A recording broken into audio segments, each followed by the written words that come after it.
Selamat datang di channel Dakwah Islam. Jangan lupa klik like, share, dan subscribe channel ini untuk menyebarkan kebaikan lebih banyak lagi. Dan kita langsung saja karena waktu juga semakin larut. Kami undang dengan segala hormat Al-Mukarram Bapak Kiai Haji Ahmad Mustafa Bisri yang akrab kita sapa sebagai Gusmus. Beliau lahir di Rembang tanggal 10 Agustus tahun 1944, usianya sudah 73 tahun. Namun tetap kelihatan energik. Beliau adalah pengasuh pondok pesantren Raudhatul Thalibin Rembang dan Rois Syuriah, pengurus besar Nahdlatul Ulama. Rois pada masanya. Oh iya. Kemudian beliau adalah sastrawan, budayawan, penyair dan sahabat dan soulmate-nya Gus Dur. Kami persilahkan Bapak untuk menyampaikan tausiahnya.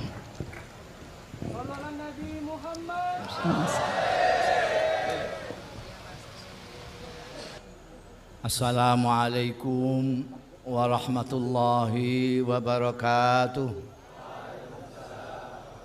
Alhamdulillah nahmaduhu wa nasta'inuhu wa nu'minu bihi wa natawakkalu alaihi wa nastaghfiruhu wa natubu ilaihi wa na'udzu billahi min syururi anfusina wa min sayyiati a'malina.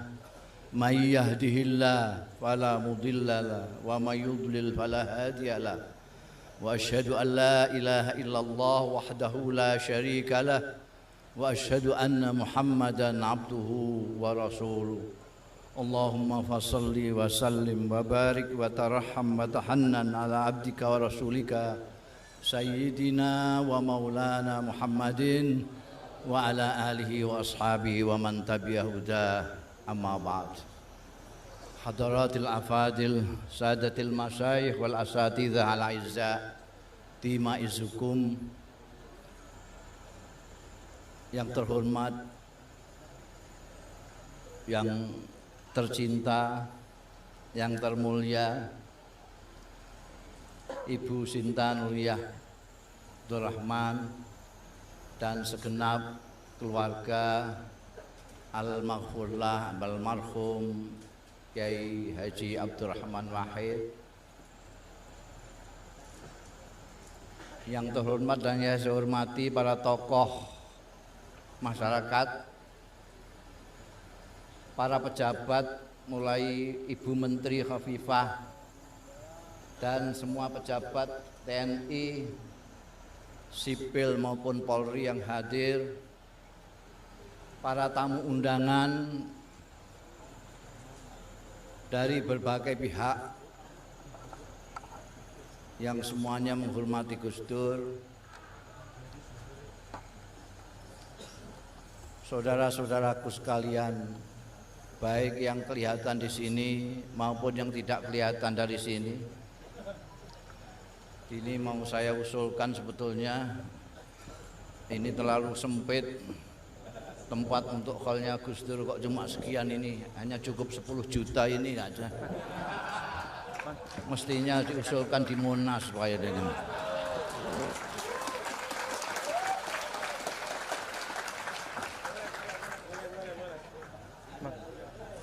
ibu-ibu, bapak-bapak, para sepuh, saudara-saudaraku sekalian, saya kira sudah cukuplah kalau tausiah itu sudah cukup.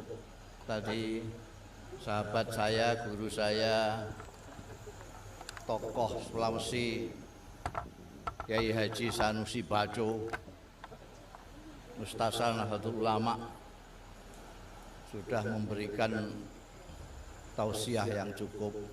Dan sebetulnya qaul itu sendiri sudah merupakan tausiah. Qaul itu ini qaul pakai tema segala macam karena ketuanya ya ini. Tema kok semuanya untuk bangsa dan negara. Ini qaulnya Gus Dur. Kok qaulnya kok sepele gitu. Lah kita semua ini orang Indonesia. Apa yang kita lakukan untuk Indonesia semua, untuk bangsa semua, untuk negara semua. Iya enggak? Kita ini santrinya Gus Dur, apa yang kita lakukan untuk Indonesia, untuk negara Indonesia, untuk bangsa Indonesia. Tidak usah digatekno tema.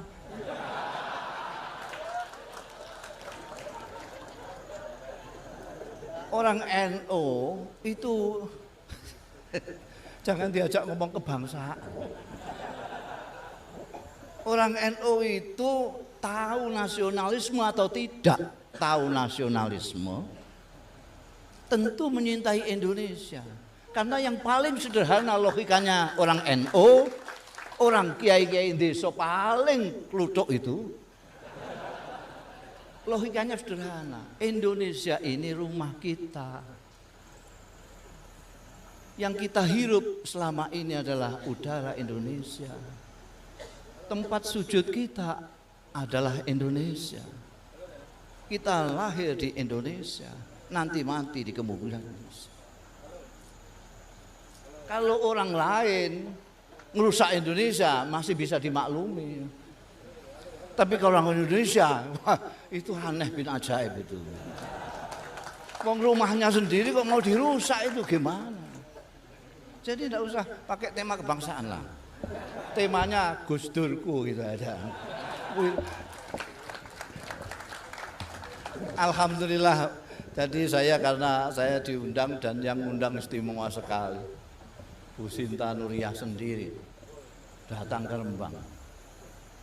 Masya Allah, saya mau nangis kok sudah gede.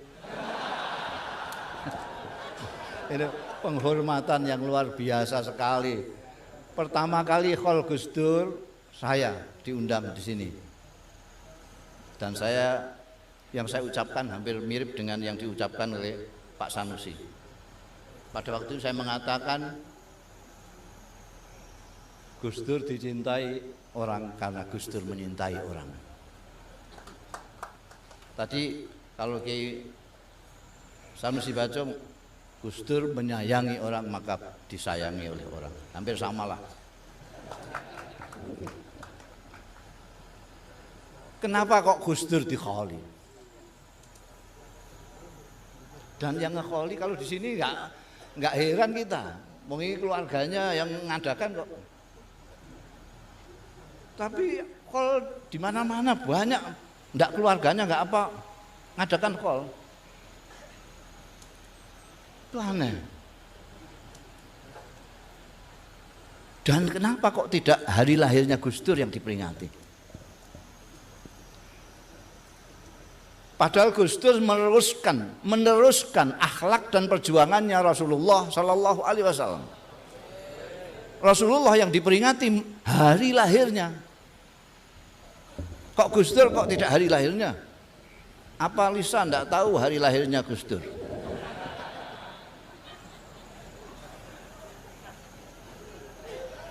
Sudah pernah sampean pikir, kenapa kok Kanjeng Nabi muludan kalau khol, kalau kiai kok hari wafatnya?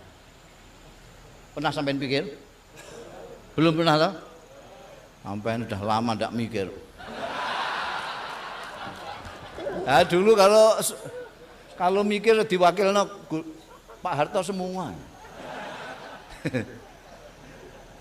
Mau nanam padi Pak Harto suruh mikir. Pak Harto mikir sempat aja itu. Mau dodol cengkeh Pak Harto yang suruh mikir, jual di situ saja jangan di mana-mana. Sampai ngechat omahe dhewe kok Pak Harto sing kon mikir. Cat kuning saja jangan yang lain deh.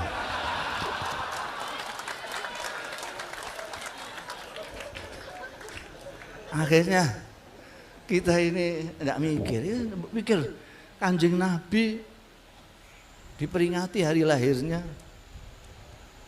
Gus Dur dan kiai-kiai kok kholnya, hari kewafatannya. Kenapa? Menengah itu nanti. Setahu saya yang diperingati hari lahirnya itu cuma 3. Yang satu Nabi Isa, yang namanya Natal itu. Yang kedua Kanjeng Rasul Sallallahu Alaihi Wasallam, yang namanya Muludan itu. Jadi kalau selamat Natal sama dengan selamat Muludan. Jadi tidak usah dibahas lah itu. Setiap tahun bakas itu aja bosen aku. Yang ketiga orang Rembang, yang harum namanya itu Raden Ajeng Kartini. Itu 3 tok ini. Dan mereka yang diperingati hari lahirnya kalau tokoh itu karena kelahirannya menandai zaman. Yang kecil-kecilan Raden Ajeng Kartini itu saya kenal karena dia istrinya Bupati Rembang. Itu menandai zaman perempuan-perempuan sekolah. Sebelum Raden Ajeng Kartini mendirikan SKP Sekolah Kepandaian Putri, belum ada perempuan sekolah itu. Yang ketahuan ya, pokoknya yang ketahuan hanya Raden. Maka diperingati hari lahir. Kanjeng Rasul Shallallahu Alaihi Wasallam malah menandai zaman kegelapan menjadi zaman cahaya. Nah, ada juga yang diperingati hari lahirnya itu Kid zaman now gitu. Yang zaman old itu nggak paham dia.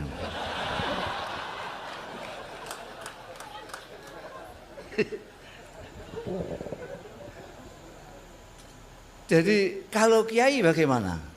Kalau kiai belum tentu. Kiai itu belum tentu. Ada kiai yang sudah hampir jadi wali, tiba-tiba alih profesi jadi maklar, kan ada itu. Kan dia tidak nggak diperingati, matinya nggak diperingati. Nah, kalau masih tetap kiai ya diperingati dia. Itu sebaliknya, ada bajingan yang kemudian jadi ustadz juga banyak, kan ada itu. Jadi maka ditunggu, kalau orang-orang biasa begini ditunggu sampai tutup buku. Kalau sudah tutup buku ternyata orang ini tetap istiqomah di dalam perjuangannya, maka masyarakat akan menghormatinya dengan memperingati haulnya. Kenapa Gus Dur kok haulnya hebat sekali? Sampai banyak yang hasut. Ngerti hasut enggak sampai? Ada yang hasut itu. Yang imamnya enggak begitu hebat itu hasut. Itu orang kok mendewa-dewakan orang Gus Dur seperti itu, bangsa begitu itu. Tadi dikatakan oleh Kiai Sanusi Baco itu memang nikmat itu mahsudah. Kullu nikmatin mahsudah. Jadi hati-hati kalau sampean dapat nikmat, hati-hati, mesti ada yang iri, ada yang benci gitu. Gus Dur ini misalnya istimewa. Tadi disebutkan semua, hampir pembicara semua. Itu wakilnya Pak Tito juga menyebutkan teret-teret itu. Gus Dur ini. Cuma kelewatan sedikit Pak, nanti kita bilangkan Pak Tito ya kelewatannya. Gus Dur itu juga budayawan, seniman. Makanya yang datang sini ada Pak Eros Jarot, ada Sam Bimbo, ada ini juga agamawan tapi budayawan juga ini, yang rambutnya gondrong ini. Romo Muji. Ya. Kenapa? Saya ingin hanya nambahi sedikit saja dari tadi keterangannya Kiai Sanusi Baco. Jadi tadi Kiai Sanusi Baco bercerita tentang ukhuwah Islamiyah, ukhuwah Nahdiyah, ukhuwah Islamiyah, ukhuwah Watoniyah, ukhuwah Basyariyah atau Insaniyah. Ini Gus Dur sudah di sini. Sampai nggak tahu yang di mana ini. Orang yang persaudaraan ke NO-nya saja masih sulit. NO dengan NO masih berkelahi. Jangan harap dia akan ke ukhuwah Islamiyah. Tidak bisa. Wong di NO saja tidak bisa rukun kok.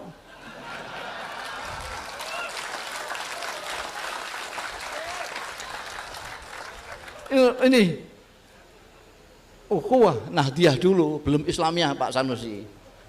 Nahdiyah dulu. Kalau sudah bisa ukhuwah Nahdiyah, ukhuwah Islamiyah baru bisa. Kalau sudah ukhuwah Islamiyah bisa, baru ukhuwah Watoniyah. Kalau tidak bisa. Kalau Gus Dur sudah, karena beliau itu banyak berjalan, banyak. Saya capek. Nderekno Gus Dur capek. jualan terus. Jalannya tidak jalan secara fisik saja, tapi jalan secara rohania, baca buku ndak karu-karuan yang dibaca itu. Kalau saya cerita tentang bintang film ini dia sudah tahu. Saya cerita tentang pemain bola ini dia sudah tahu. Saya cerita tentang ulama ini dia tahu. Ini kok ngertinan ini. Ternyata karena dia jalan terlalu banyak. Sampai bisa nita ini orang yang banyak jalan dan tidak itu kelihatan. Kata anak-anak no itu kurang piknik gitu bang. Istilahnya itu. Gus Dur ini piknik kemana-mana ya. Pesantren mana yang tidak pernah dijajah beliau? Mulai dari tambak beras sendiri, Denanyar, Tebuireng, Sarang, Krapyak, Tegalrejo, Al-Azharin. Makanya ketika di Al-Azhar, Gus Dur sudah capek.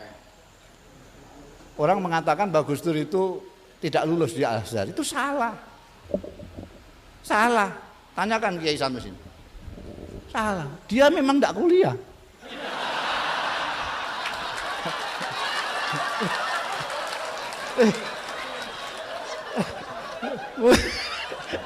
Gimana? Clear. Jadi itu ceritanya.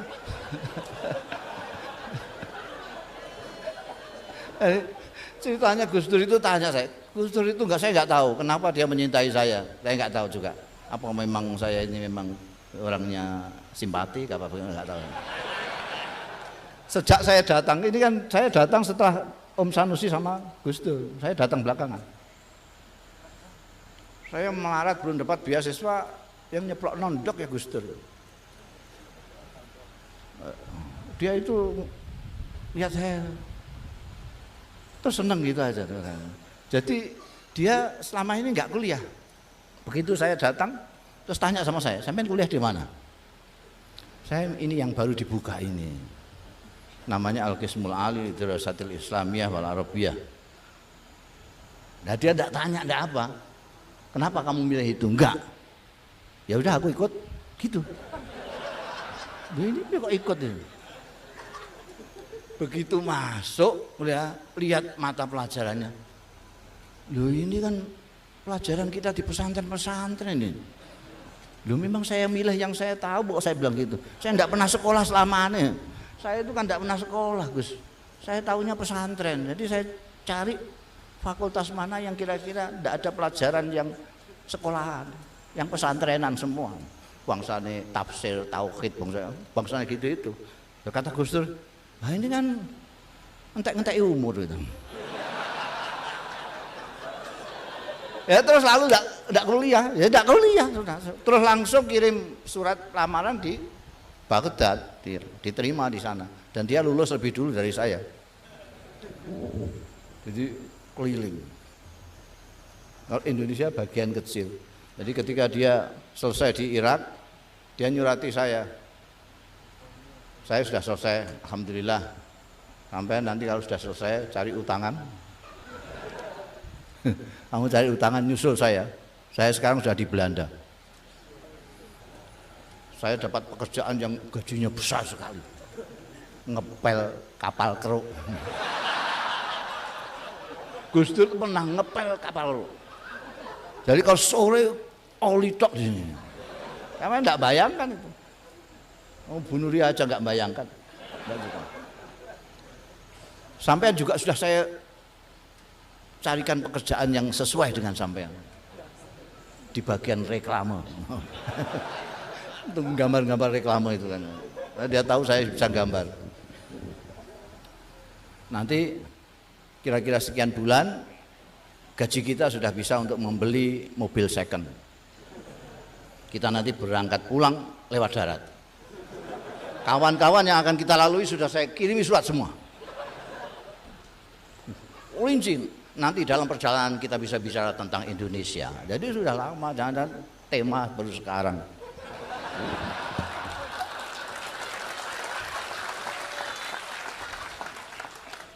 Sayangnya itu tidak terjadi karena dalam waktu yang bersamaan ibu saya data ibu saya harus mengantarkan ibu saya ke Mekah itu. Gus Dur begitu saya tahu ini ibu saya kok begini, ya ibu saja. Kalau tadi Pak Kiai Sanusi Baco cerita tentang ibu, bagaimana mulianya ibu, Gus Dur itu orang yang paling ditunduki ibu. Maka ketika dia menyuruh saya jadi ketua PKB, saya hanya jawab sedikit aja, tidak boleh ibu saya. Langsung ya sudah kalau gitu.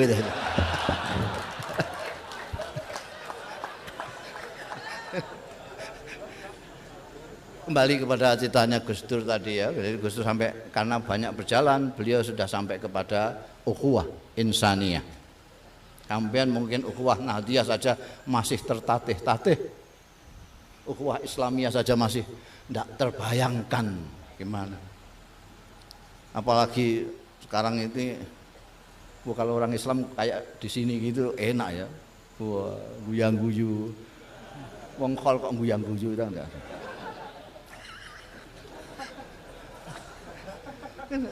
Enak, beragama cara Gus Dur enak era karuan, ndak petentengan itu, gelis tua, petentengan gelis tua. Kami yang 66 rasa petentengan, Gusti Allah wis ngerti dapurmu sapa itu.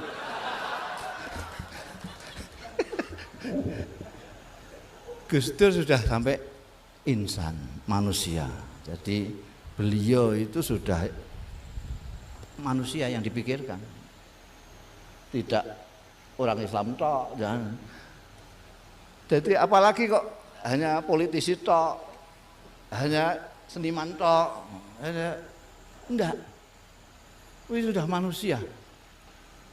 Ini kuncinya. Karena Gus Dur sudah manusia, maka yang dipikirkan juga yang manusia. Bisa memaklumi semua Gus Dur. Karena manusia itu memang diciptakan Tuhan macam-macam. Kan ada orang yang tidak tahu, disangkanya Gusti Allah itu menciptakan manusia itu hanya segini. Menciptakan swarga itu hanya untuk orang segini. Dia pikir swarga itu sak Jakarta tok gitu. Swarga kok sak Jakarta tok, dia dipikir swarga itu arduhas samawati wal ard. Bumi itu hanya sepersekian butir debu kalau di alam semesta ini. Anda buka YouTube pakai kunci bumi, klik, lihat itu kecilnya bumi. Bumi, matahari sekian, sudah ada lagi guru, ini tidak kelihatan.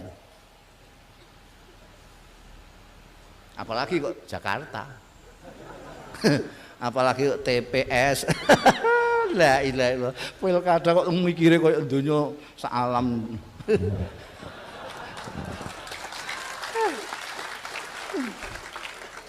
Sampeyan rada luas, meskipun Anda belum piknik jauh tapi niru Gus Dur. Wawasannya diluaskan lah, jelaskan. Jangan. Ini sekarang ini kita mengkholi Gus Dur. Mengkholi Gus Dur itu sama dengan memikul jenazah ke kuburan. Ada orang memikul jenazah ke kuburan cengengesan, itu kuwale udele.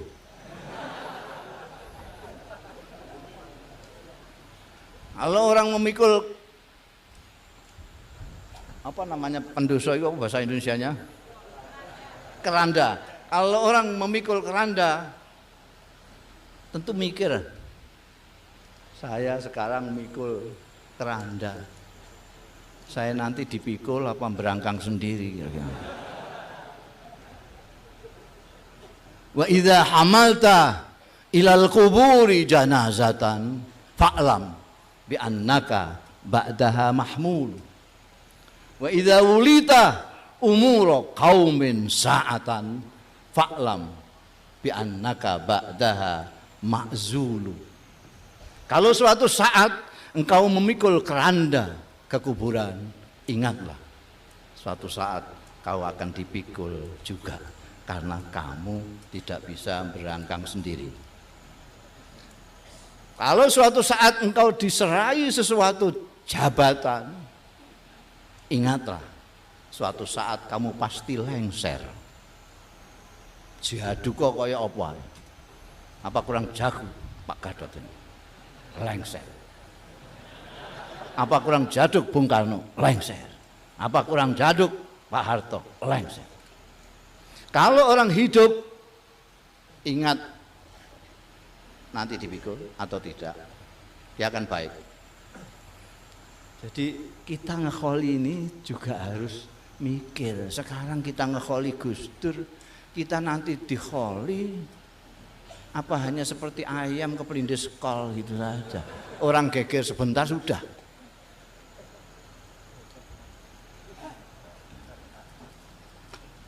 Ingat mati ini penting. Ada orang sombong, angkuh, petentang-petenteng karena dia lupa kalau akan mati.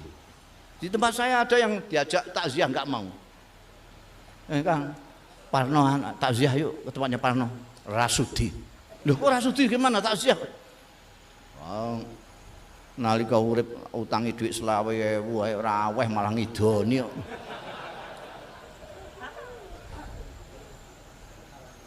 Ben kono direbung semut ra. Karena pada waktu hidup kalau orang pejabat ingat akan lengser, baik, pasti baik. Yang tidak baik itu karena dikiranya dia jadi pejabat seumur hidup. Wong Bung Karno yang sudah ditetapkan MPR saja presiden seumur hidup, akhirnya belum, masih hidup sudah lengser kok. Di tempat saya ada bupati yang ikut-ikutan, begitu Bung Karno diangkat sebagai presiden seumur hidup, bupati di Rembang diangkat sebagai bupati seumur hidup. Ternyata Bung Karno nggak jadi, dia pun nggak jadi. Terus jadi mantan. Dulu masih menjabat, wah kenal nggak kenal, kemana jeng, wah manggilnya kanjeng, kanjeng. Mana kanjeng, nggak kenal barang. Wah. Setelah lengser, jangankan orang biasa, anak buahnya aja nggak nyapa. Karena dulu sering ditempelan ini. Akhirnya terus jalan-jalan itu kasihan lah itu. Pakai jasnya kegedean karena dulu gemuk. Tak ajak ngomong soal nostalgia zaman dia kuasa itu, wah senengnya bukan main. Jadi kita harus ingat.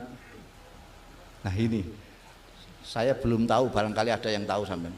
Ada orang tokoh, bukan hanya tokoh nasional tapi tokoh internasional, pernah jadi presiden, kiai segala macam, tapi sering ziarah kubur.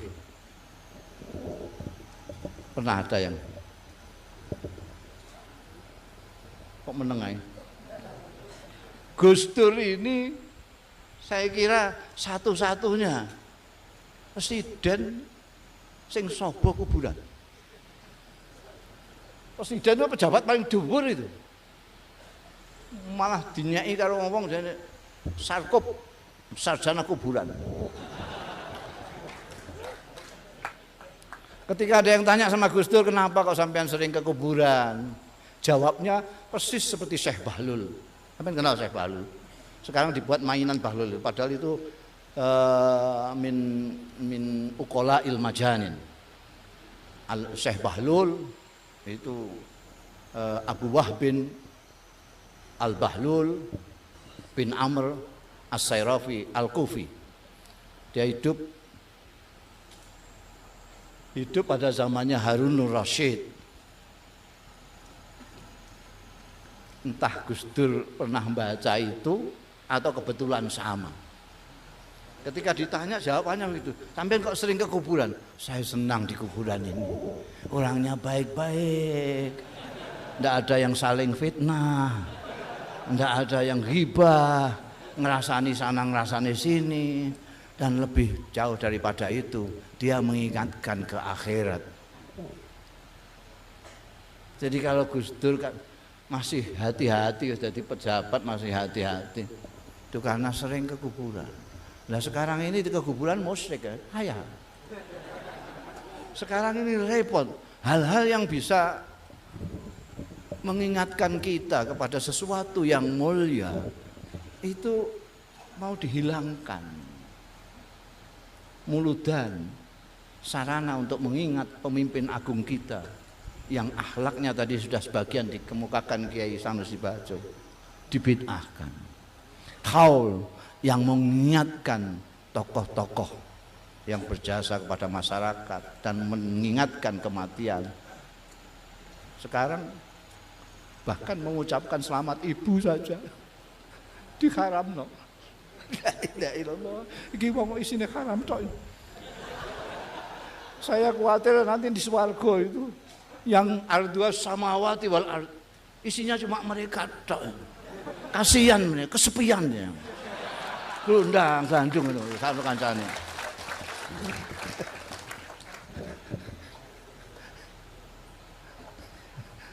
Wong dikandani iki eling mati kok malah keplok-keplok gitu.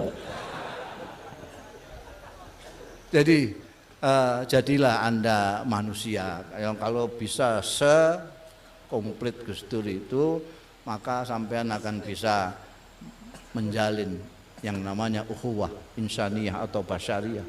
Anda tidak akan melihat manusia ini. Kalau sekarang ini manusia masih melihat sangat sempit sekali. Golkar PDI apa PKB?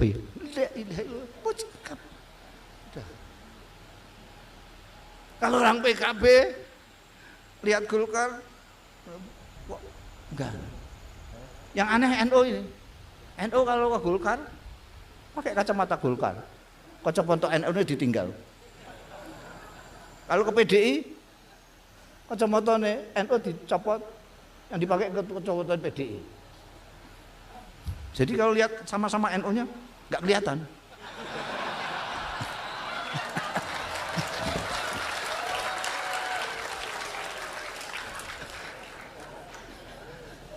Pakai kacamata manusia.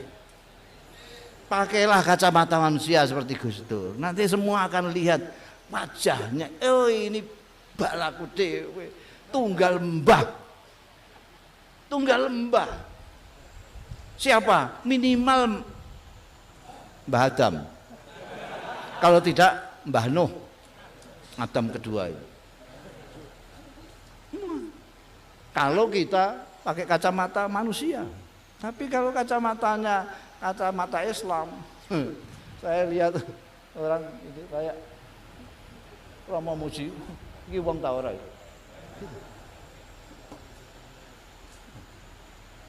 Apalagi sampai kacamatanya kacamata partai politik. La ilaha illallah. Nyawang wong gak menungso. Paham sampean kok guyu? Amin. Jadi berusahalah bagaimana menjadi manusia. Ingat-ingat bahwa kullukum min Adam wa Adam min turab. Kalian semua itu dari Adam, Adam dari tanah. Tanah itu karakternya merendah. Lain dengan iblis. Iblis itu dari api, karakternya mau naik ke atas saja. Kenali diri kamu sebagai anak cucu Adam. Terima kasih. Wassalamualaikum warahmatullahi wabarakatuh. Hayya 'alal falah.